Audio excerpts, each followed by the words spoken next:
your winners and losers and why. So I'm giving the mic to you guys.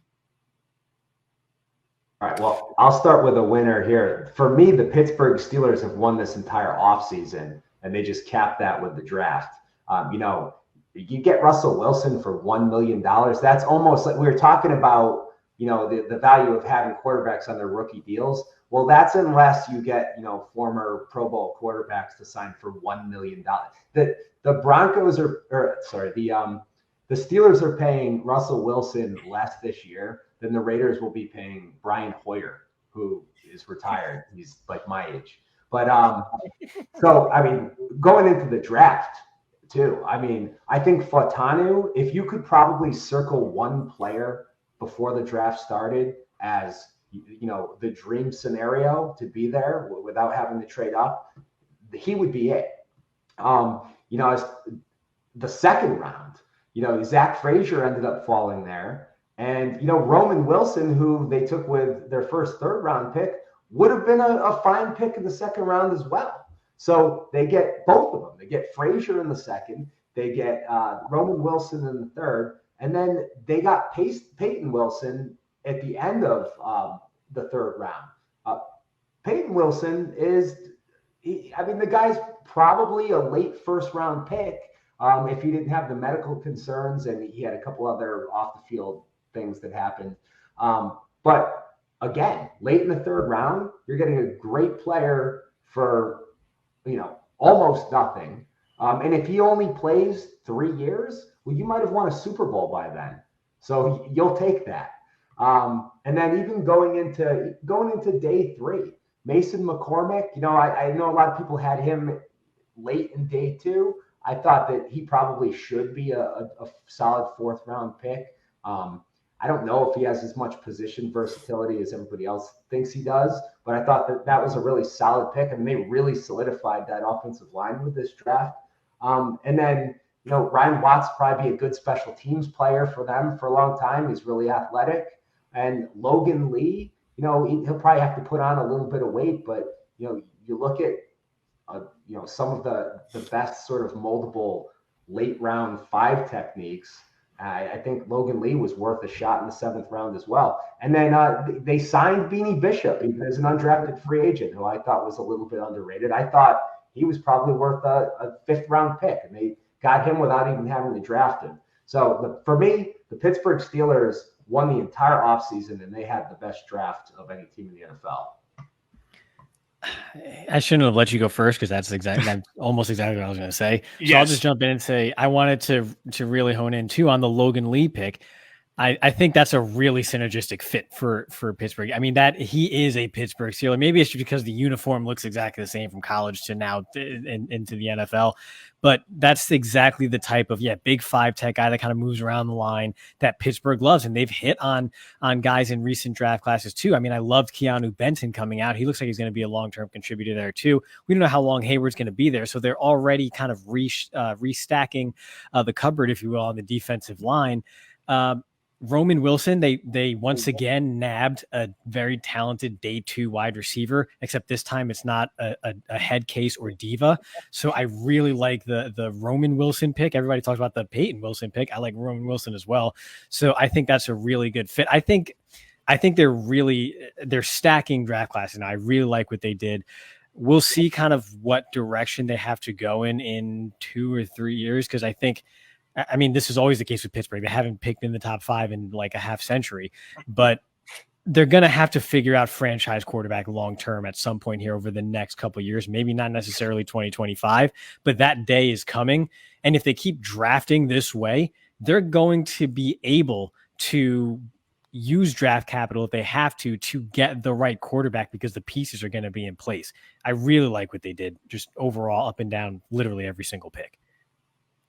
I think some winners, definitely. I want to shout out all of the QB needy teams. I think those top 3 teams were all winners to a certain degree, right? I think the Bears getting Caleb Williams and Rome Odunze, that's an absurd first round combo. I mean, come on. And then Odunze with DJ Moore and Keenan Allen, that's so much talent in a receiver room. And I think Odunze, can be utilized in a number of different ways and maybe take the reins for Keenan Allen if Allen ends up leaving in 2025 too. So some good future security for them there. They got Kieran Amagaji, who's great offensive line depth on day 2, and they traded back into the draft for Austin Booker on day 3. Some good edge rotational upside, kind of from Kansas as well. So the Vikings getting JJ where they did as well. A lot of people thought that maybe they'd have to trade up in around to 5 or 6. They got him at 10. They didn't have to spend quite as much. And I think they get him into a situation where he can thrive right away. And then they had some good day 3 picks as well. And then I think the Commanders, I would have taken Drake May personally. But again, I can see the scheme fit with Jayden Daniels, with Cliff Kingsbury, a spread-oriented offense where you can stretch the field vertically, but also maximize his ability as a runner by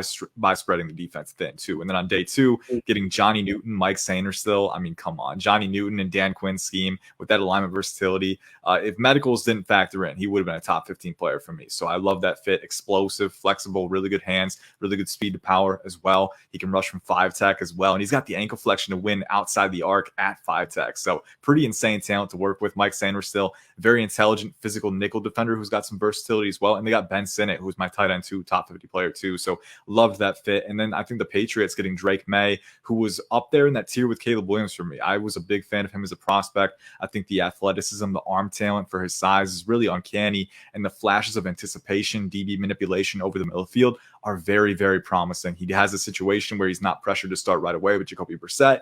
And then they got 2 receivers, so I think really fit his play style. Jalen Polk has a lot of elements to his game where he's very QB friendly, right? He's a lineman versatile, can play movement Z, can win from anywhere. He can box out DBs at the catch point and very, very comfortable in tight situations. And then Javon Baker, kind of the same, where he can attack the ball in close quarters. He's got good twitch as a route runner. So I like what those teams did. My loser, I don't want to harp on the Falcons too much, but I do want to reiterate, right? Especially in the modern NFL with so many of these teams on the come up. You look at the NFC, the Packers are a team that's coming up. You got some teams in the NFC East that are working there. The 49ers, the Rams are back in contention. So the margin for error to become a Super Bowl team is very, very slim. And sometimes using the 8th overall pick on an impact player could be the difference down the line, right? So they had an opportunity to get one of those guys. Instead, they kicked the can and they might have disrupted their timeline. So, you never want to be too critical because we don't know what's going to happen. But I do think they lost some momentum with that pick. I like the Eagles draft. So do I, by the way. I don't know how they let Howie keep doing this, but he got Quinyon Mitchell and then followed it up with Cooper DeJean. Like 2 players that I thought, especially like DeJean, I didn't see him dropping into the 40s like that. I thought he might fall to the very, very beginning of round 2 if something weird happened. But to get 2 of the premier defensive backs in the league, knowing that their defensive backs are getting a little bit long in the tooth, just stacking it like that, just an incredible value. I mean, Quinyon Mitchell just killed the entire draft process from the Senior Bowl, where he proved he's not just an off-man guy. He could just get in people's face, shut everybody down, shut everybody up. And then he tested crazy at the combine.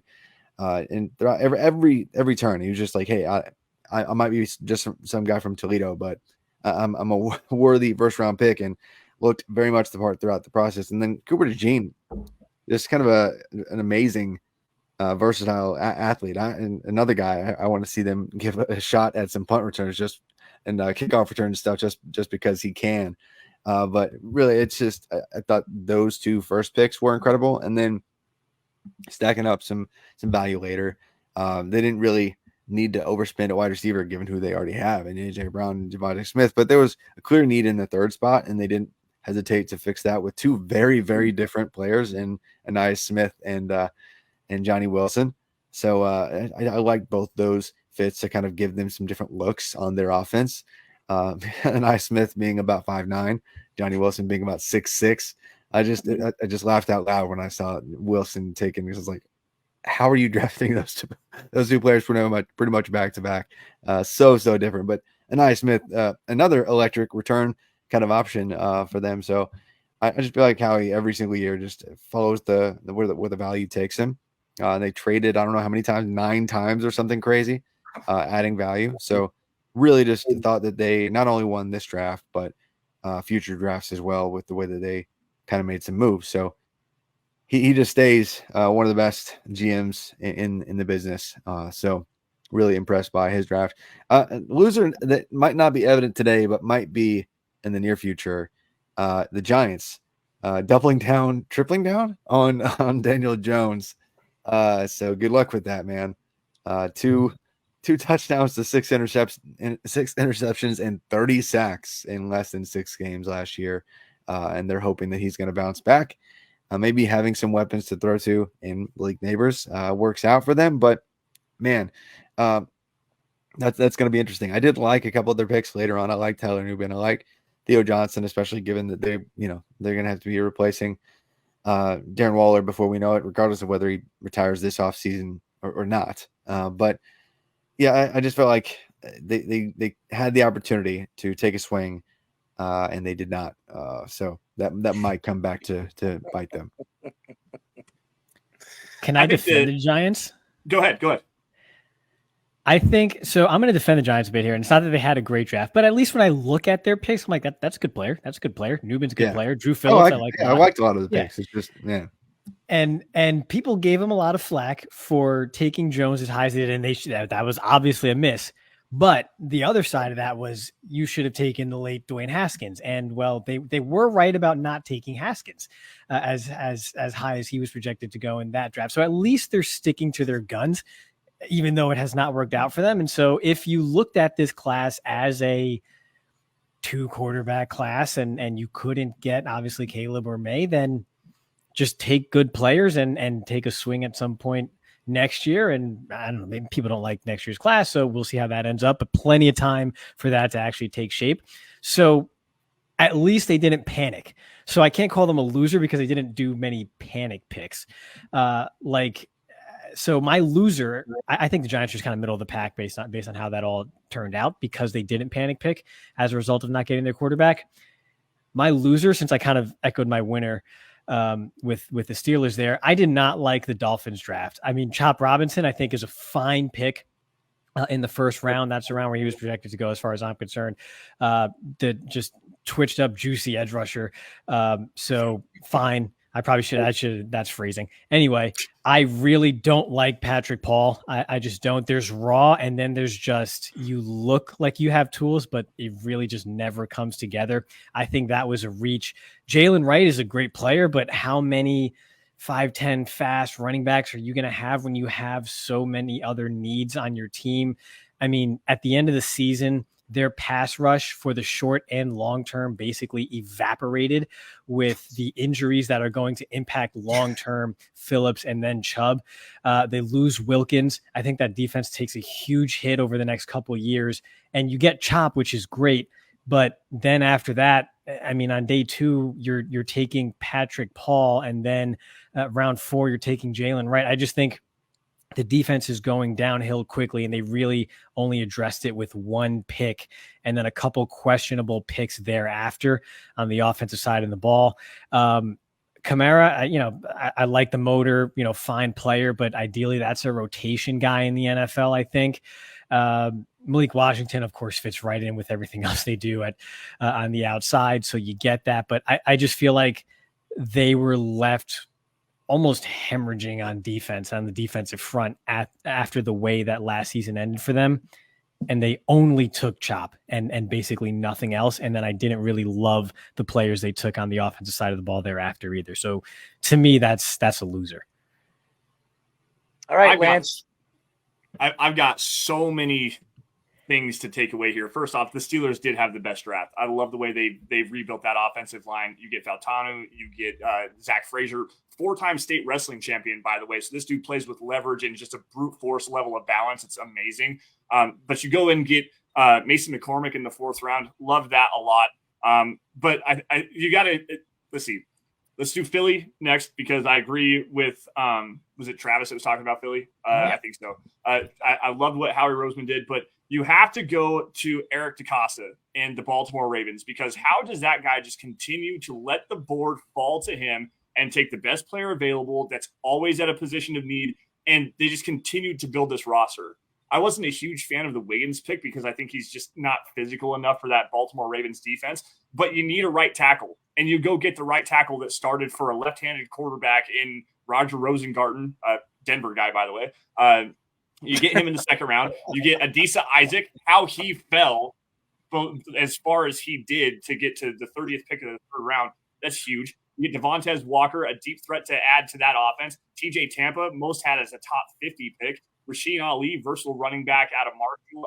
I loved what they did. And then Nick Stamack, the center out of Michigan State, who, if it weren't for injury concerns, he's probably a day 2 pick in my opinion. Another one that I like both teams out of Los Angeles. The Rams, you get Jared Verse in the first round. You pair him up with his running mate Braden Fisk out of Florida State in the second round.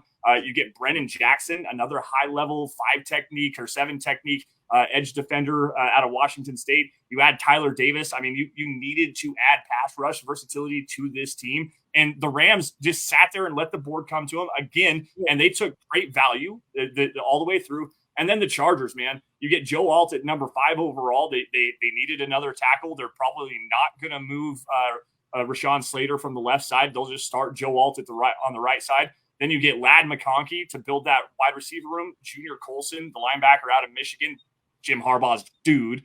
You get Cam Hart in the 5th round, a physical player that works in that defense really well. And then you get Brendan Rice and Cornelius Johnson as your replacements for Mike Williams and Keenan Allen that project as the same, like similar players on the outside for that. Like the Chargers had a great draft. The Rams had a great draft. I love what the Chiefs did outside of the Worthy pick. And then I got to get into my Broncos really fast. That's what I do. Denver Broncos. Outside of the Bo Nix pick at 12, I wanted the trade down there. I'm okay with it. The more that I think about it, the more comfortable I get with it. Did not like Jonah Ellis in the 3rd round, not over Adisa Isaac. I thought you needed some more pass rush versatility, and Ellis is Nick Bonino 2.0 in terms of speedy, has a nice spin move, but just terrible on the edge in terms of setting the run defense. But on day 3, man, George Payton and Sean Payton, those guys went to work. They trade up to go get Troy Franklin in the 4th round, 2nd pick of the 4th round, adding more speed and versatility to that wide receiver room. You go and then you get Chris Abrams-Drain, who I like to start for this Broncos defense, a versatile defensive back with athleticism, range, physicality. He's a great player in my opinion. You add Audric Estime to take over for Javonte Williams, who's in the last year of his rookie contract. Samaje Perine could potentially be a salary cap casualty in this thing. And then after that happens, you send a 2026 6th round pick, Errol, to your New York Jets in exchange for Jonathan Franklin Myers, who is one of the best interior pass rushers that doesn't stop. As he guy made more mistakes than any defensive lineman on the Jets team last year. He was horrible. He was miscast. He was miscast. They played him as a 7 technique. He used to play as a 3 technique, and I'll be fine with it. I like what the Broncos did. Biggest loser, the Falcons. Taking Michael Penix where they did, number 8 overall. It didn't make sense to me, especially given we've already kind of hashed through it. But the Kirk Cousins deal and the fact that he turns 24 on May 8th, so he's going to be by the time his rookie deal comes to pass, he's going to be at least 27, 28 years old by the time that Kirk Cousins' contract is finally completely off of the books. Like, I was not impressed. I like what they did outside of that, but Penix at 8 was a big fail to me. Just so you know, I just want to let you know about that whole John Franklin Myers. Everybody was writing to me and sending me all this crazy crap on Twitter or X, whatever the hell they call that crap. I will say this. John Franklin Myers, they overpaid when they did, and you can have him because that's why they brought in Hassan Reddick. They weren't keeping him no matter what.